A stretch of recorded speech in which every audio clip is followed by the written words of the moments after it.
Cada encuentro con Jesús está lleno de emotividad, racionalidad y perdón. Jesús no es cualquier cosa. Impacta la vida de todo aquel que se acerca a Él. Bueno, en realidad es Jesús quien provoca un encuentro real y sincero con las personas. Lo hizo en su ministerio terrenal y lo sigue haciendo hoy. Uno de esos encuentros sinceros, emotivos y extraordinarios fue con una mujer en el pozo de Jacob. Muchos llaman esta conversación como Jesús y la mujer samaritana. Está cargado de todo tipo de lecciones para la humanidad. Veamos de inmediato un extracto de esta historia narrada por el evangelista Juan en el capítulo 4.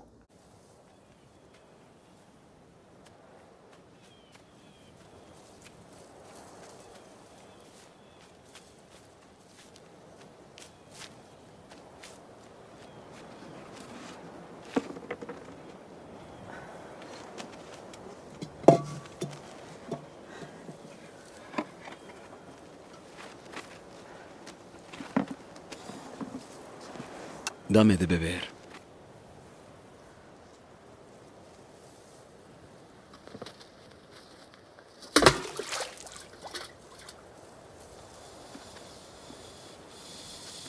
¿Cómo tú, siendo judío, me pides a mí de beber, que soy mujer de Samaria? Los judíos no tratan a los samaritanos. Si conocieses el don de Dios, ¿y quién es el que te dice, dame de beber? Tú le pedirías a Él, y Él te daría agua viva.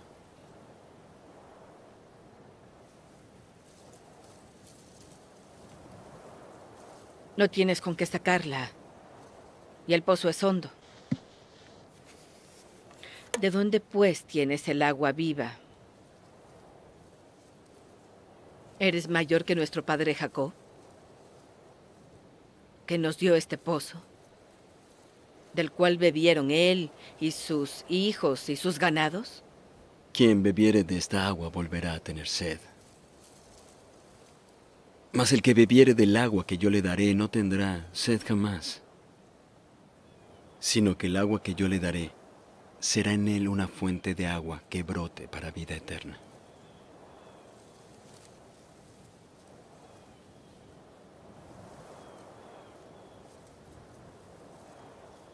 Señor, dame esa agua, para que no tenga sed ni venga acá a sacarla. Ve, llama a tu marido y vuelve. No tengo marido.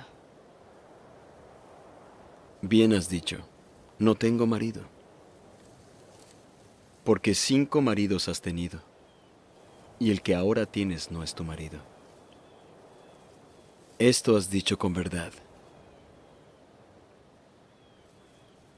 Señor, parece que eres profeta.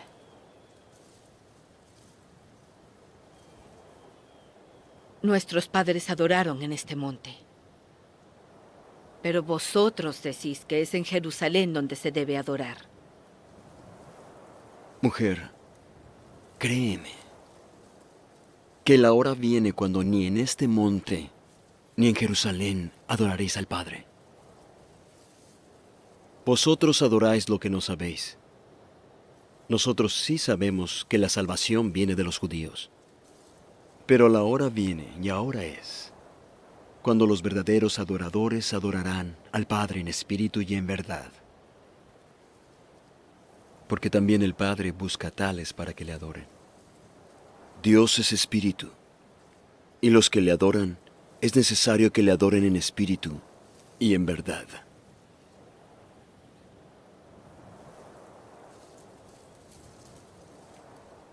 Sé que el Mesías ha de venir. ¿Quién es el Cristo? Y cuando venga nos dirá todas las cosas. Yo soy Él, quien habla contigo.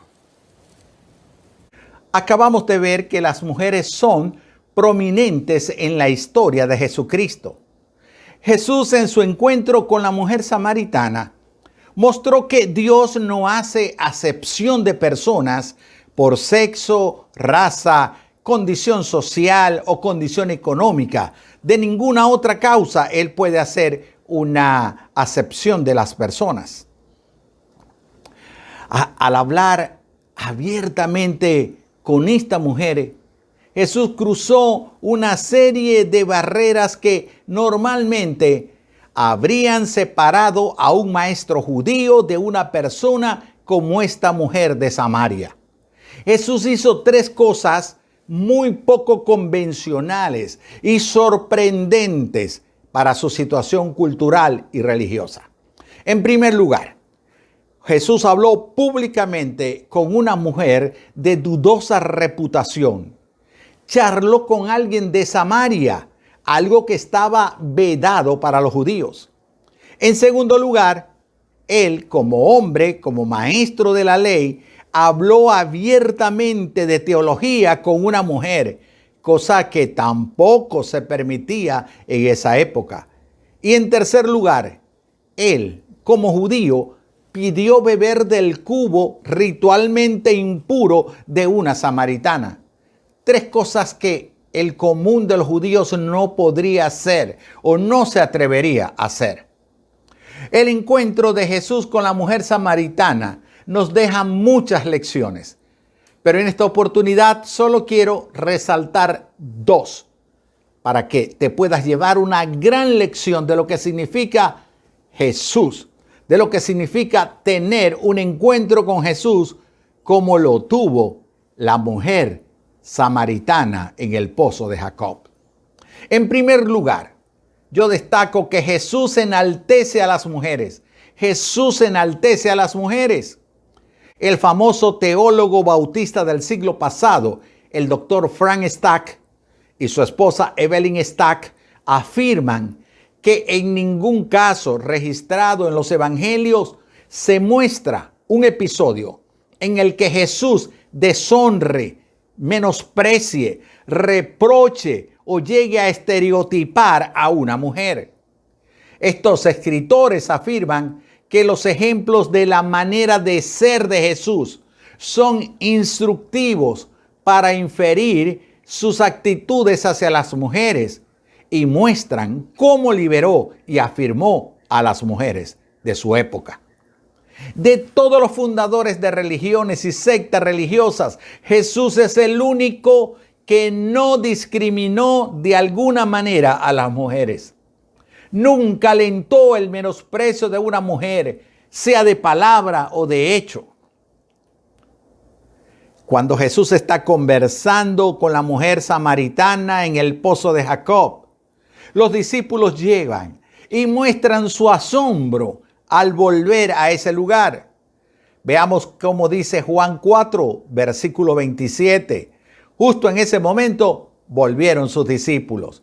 Se sorprendieron al ver que Jesús hablaba con una mujer, pero ninguno se atrevió a preguntarle, ¿qué quieres de ella? O ¿por qué le hablas? El Evangelio dice que los discípulos se sorprendieron, pero no lo juzgaron. Los fariseos modernos, los de hoy, lo hubieran condenado a muerte de inmediato. Un hombre en el mundo judío no acostumbraba a hablar con una mujer en público, ni siquiera con su propia esposa. Y que un rabino discutiera de teología con una mujer era aún menos convencional. Jesús no se dirigió a una mujer simplemente porque era una mujer. Él no dudó en pedirle a ella que le dejara beber de su vasija, pero tampoco dudó en ofrecerle una bebida de otro tipo, de un cubo judío, de una vasija judía. Y le decía, ustedes adoran algo que no entienden.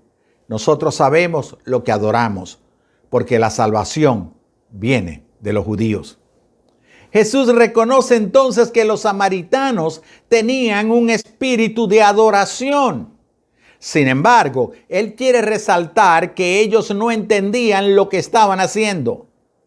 Yo veo reflejado allí a muchas personas en esa situación. Quieren adorar, pero no saben a quién.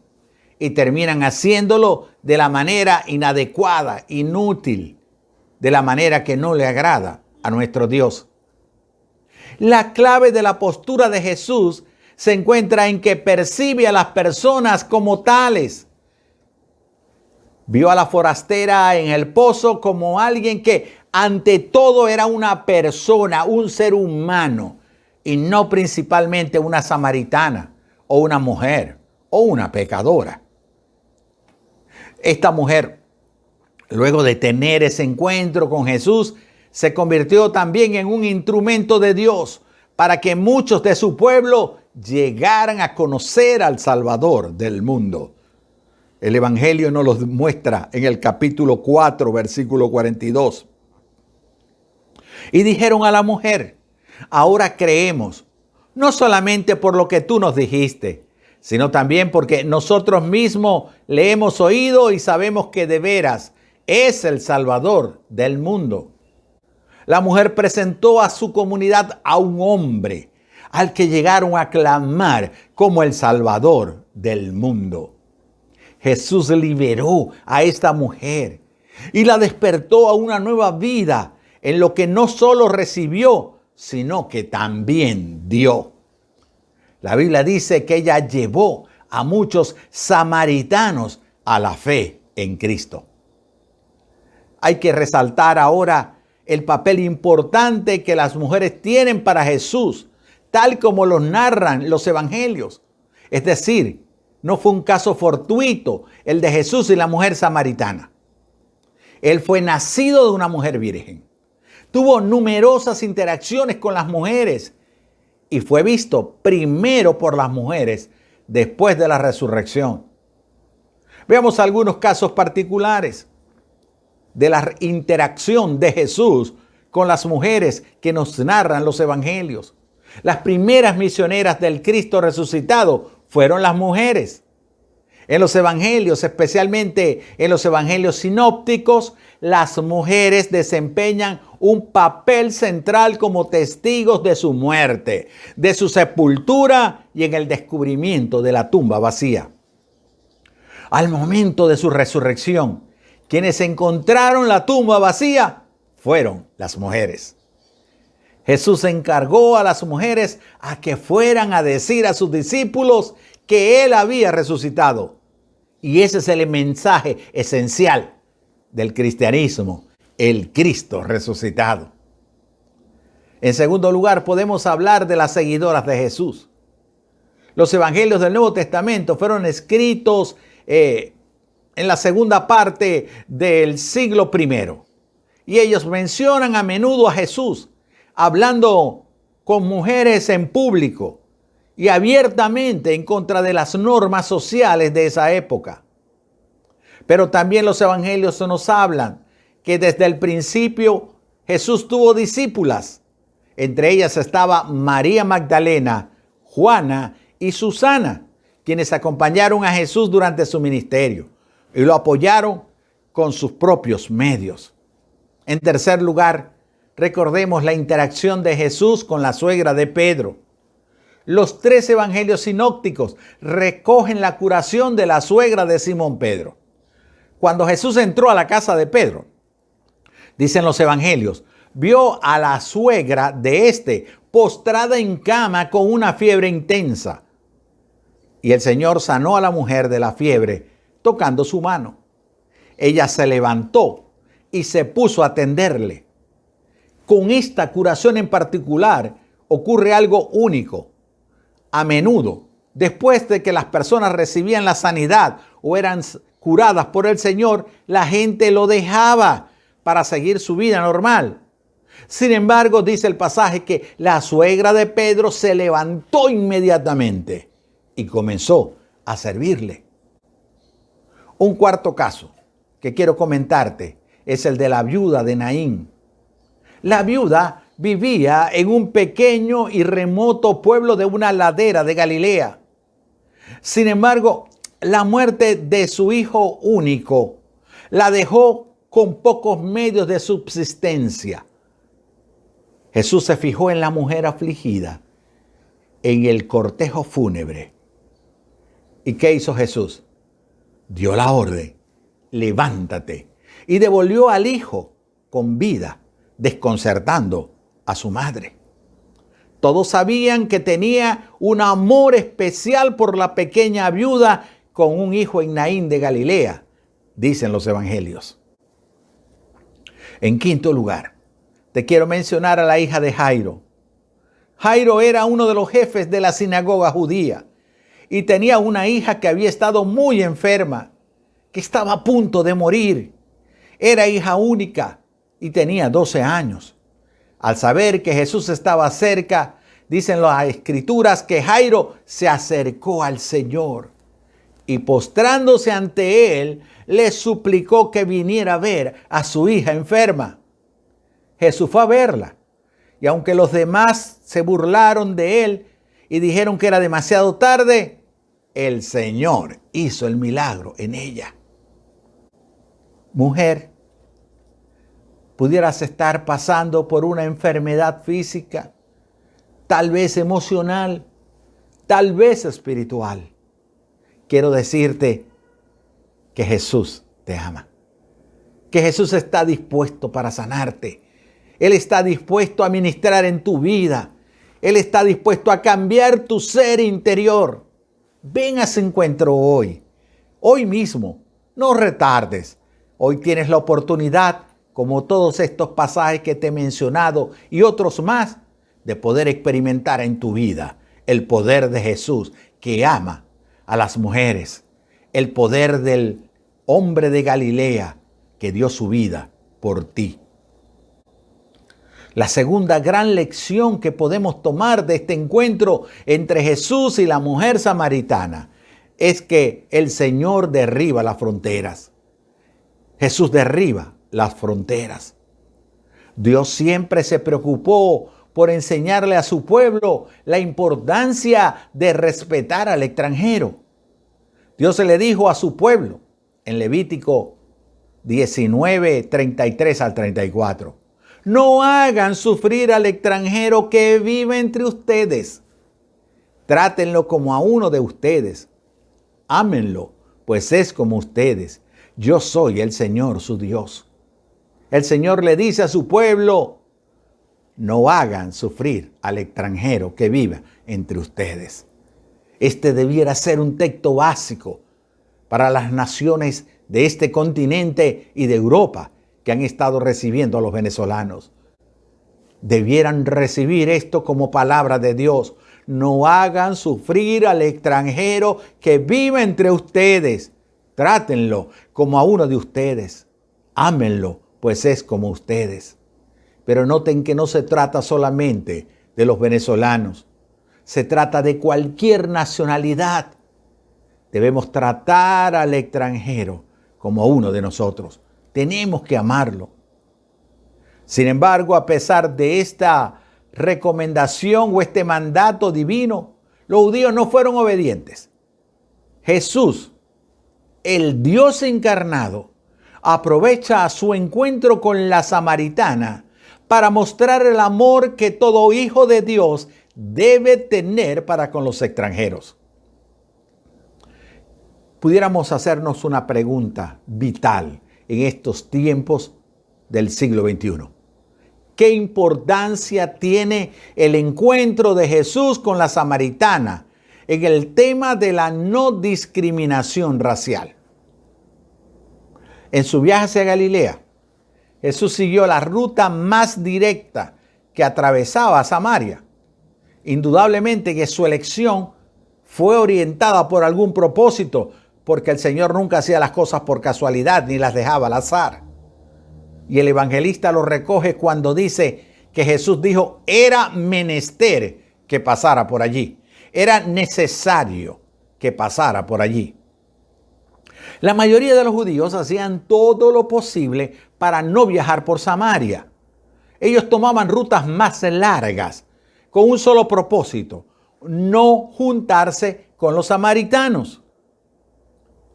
En este tema, también Jesús rompió los moldes de la sociedad de su tiempo, acercándose a los extranjeros y recibiéndolos. Es que los extranjeros no son excluidos de la acogida que Jesús brinda a los enfermos, a los marginados, a los pobres, a la gente sencilla, a los niños.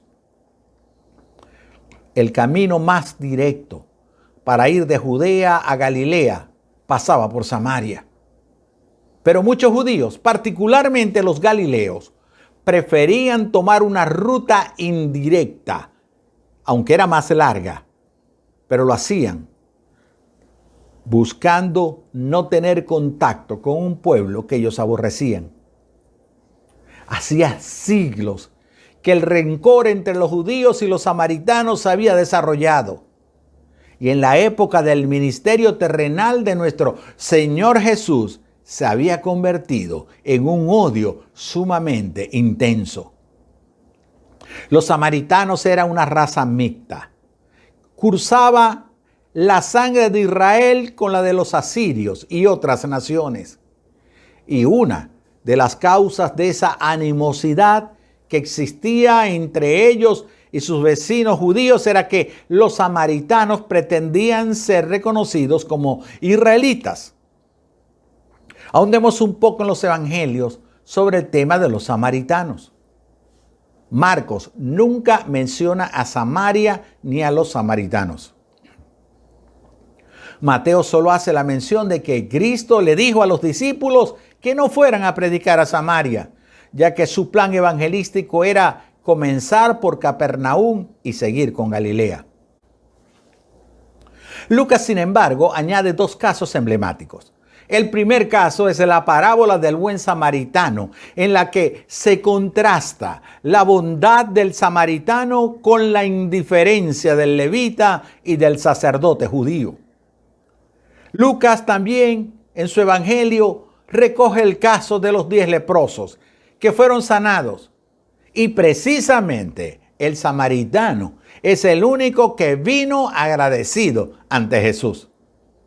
Notan cómo Jesús quiere resaltar que hay que derribar las barreras de odio raciales que pueden existir entre los pueblos.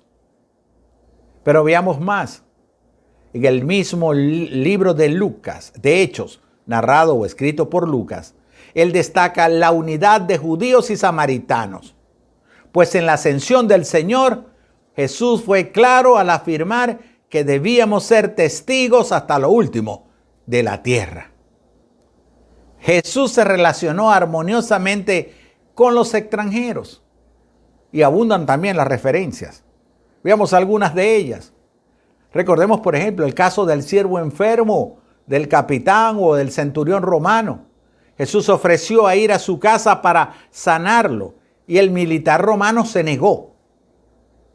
Él dijo que no era digno de una visita de Jesús. Y dicen los evangelios que Jesús no solo sanó al siervo, sino que destacó la fe del centurión al irle a buscar, al ir al encuentro con Jesús.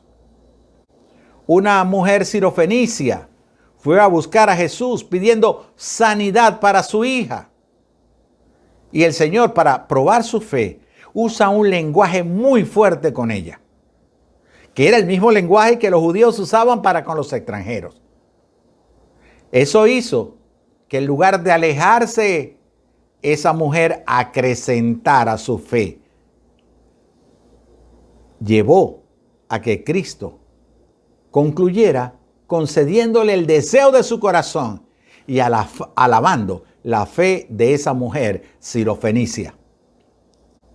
Este pasaje nos muestra entonces que el amor de Dios no tiene fronteras y que la compasión está por encima de la discriminación entre los pueblos.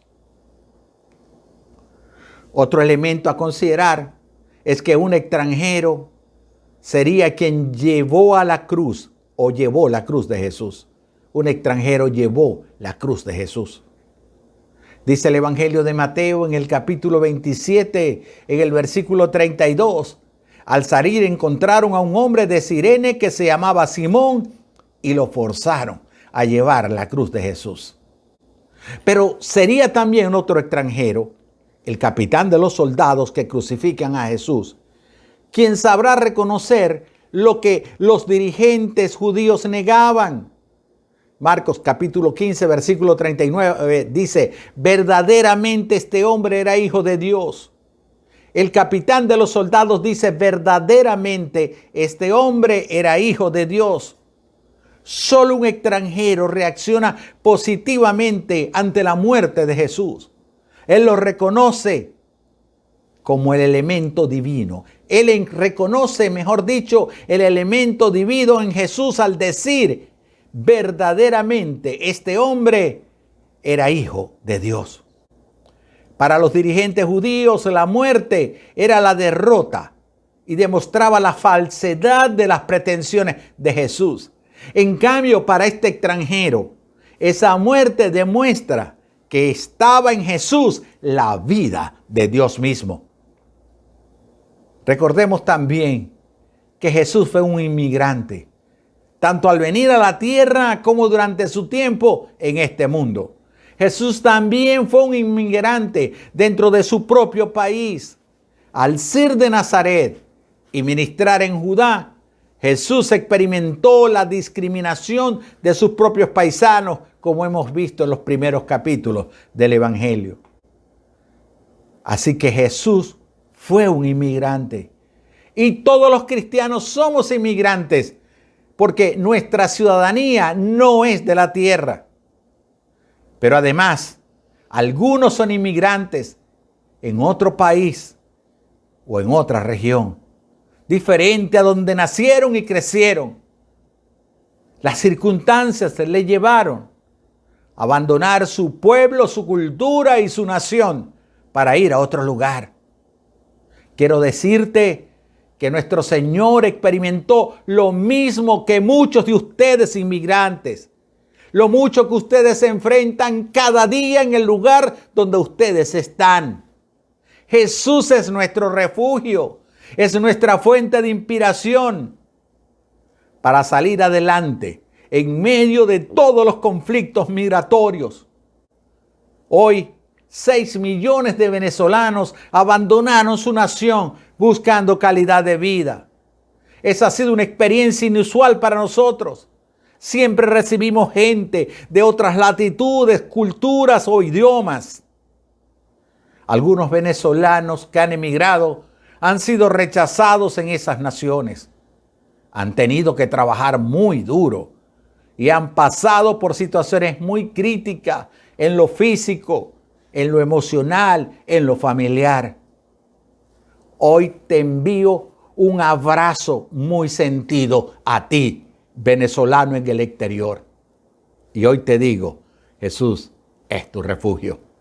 Él conoce tu padecimiento porque Él fue un inmigrante, porque Él te ama, porque Él rompió las barreras sociales, porque Él fue al encuentro de todo necesitado. Puedes venir a Él confiadamente. Él es la respuesta para tu salud física, emocional y espiritual. El agua del pozo de Jacob podía saciar la sed de todo aquel que la necesitara físicamente. Pero Jesús la compara con la gracia divina. Él dice, el que beba de esta agua, del agua del pozo, tendrá nueva sed. Pero el que beba del agua que yo le daré, nunca más volverá a tener sed. El Señor dijo, el agua que yo le daré se convertirá en él en un manantial que brotará hasta la vida eterna.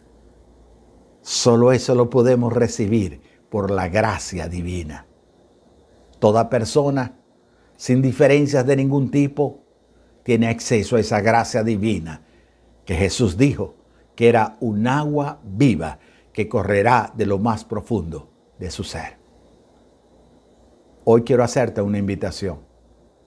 ¿Quieres que desde tu interior corra un manantial de agua fresca, de vida eterna? ¿Quieres que Dios transforme tu vida? Que Dios la cambie, que esos momentos duros que estás experimentando, Él puede estar a tu lado para fortalecerte, para guiarte, para ayudarte. Jesús te extiende su mano. Jesús te ofrece esa vasija de vida eterna. Recíbela en este momento.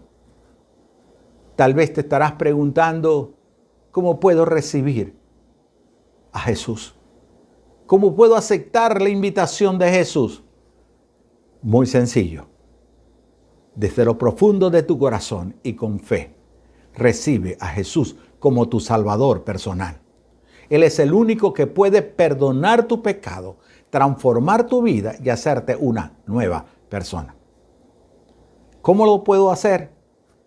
Tal vez sea tu pregunta. Primera cosa, tienes que arrepentirte de tu pecado. Porque la nueva vida en Cristo comienza con un arrepentimiento. Reconocer que eres pecador. Pedir perdón por tus pecados. Reconocer que solo Cristo Jesús puede perdonar tu pecado, que no hay nada que tú puedas hacer que no sea recibir el regalo de la vida eterna. Si te arrepientes de tu pecado, si lo haces con fe, si invitas a Jesús a entrar a tu vida, Él perdonará tu pecado, te dará su espíritu y también escribirá tu nombre en el libro de la vida eterna. ¿Quieres recibir a Jesús? Yo te puedo ayudar con esta oración para que lo repitas. Lo importante no es la repetición, lo importante es que lo hagas con fe desde lo profundo de tu ser interior. Entonces, inclina tu rostro en señal de reverencia a Dios. Y repite conmigo ahora: Padre celestial, Dios de amor y misericordia, reconozco que soy un pecador. Me arrepiento de todos ellos. Te invito a entrar a mi vida. Te pido que me des tu espíritu para que me guíe por siempre. Escribe mi nombre en el libro de la vida eterna. Gracias, Jesús, por perdonar mis pecados. Amén. Déjame decirte que si hiciste esta oración desde lo profundo de tu corazón, con fe y con sinceridad, si te arrepentiste de tus pecados en este momento, la Biblia dice que hay gozo en el cielo por cada pecador que se arrepiente. Nosotros también en nuestra iglesia, Dios Admirable, nos gozamos contigo. Queremos ayudarte a crecer en el conocimiento de la palabra de Dios, en que puedas experimentar todas esas hermosas enseñanzas y promesas que Dios tiene para ti. Escríbeme, que con mucho gusto te estaré ayudando a crecer en los caminos del Señor. Será hasta una nueva oportunidad. Que Dios te bendiga abundantemente. Es mi deseo y es mi oración.